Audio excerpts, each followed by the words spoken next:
ପାରାଦୀପରେ ଆଜିଠାରୁ ଆରମ୍ଭ ହେଲା ଦୁଇଦିନିଆ ଉପକୂଳ ସମରଭେଶ। ଏହି ମିଳିତ ସମରଭେଶର ନାଁ ରଖାଯାଇଛି ସାଗର କବଚ OD/1। ଏହି ମିଳିତ ସମରଭେଶରେ ମେରାଇନ୍ ପୁଲିସ, କୋଷ୍ଟଗାର୍ଡ, ନାଭାଲ, ବନ ବିଭାଗ, ମତ୍ସ୍ୟ ବିଭାଗ, ଗୋଇନ୍ଦା ସଂସ୍ଥା ଭଳି ଏକାଧିକ ବିଭାଗ ଏଥିରେ ସାମିଲ ହୋଇଥିବା ଜଣାପଡ଼ିଛି।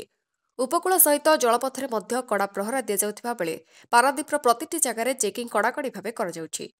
ଜଳପଥ ଦେଇ ସ୍ଥଳଭାଗକୁ କିଭଳି ଶତ୍ରୁପକ୍ଷ ପ୍ରବେଶ ନ କରିପାରିବେ ତାହାକୁ ନେଇ ଚାଲିଛି ଏହି ଦୁଇଦିନିଆ ସମରଭେଶ।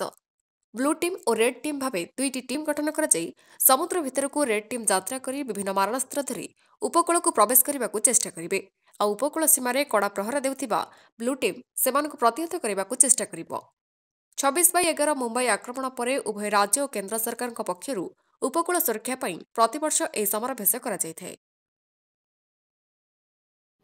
ଦେଖନ୍ତୁ ଆମର ଲଙ୍ଗ୍ ସି କୋଷ୍ଟ ଅଛି। ଲଙ୍ଗ୍ ସି କୋଷ୍ଟରେ ସିକ୍ୟୁରିଟି ବା ରଖିବା ପାଇଁ ଠିକ୍ସେ ଅନୁପ୍ରବେଶକାରୀମାନଙ୍କୁ ରୋକିବା ପାଇଁ ଗୋଟେ ସାଗର କବଚ ଏକ୍ସରସାଇଜ୍ କରାହେଉଛି।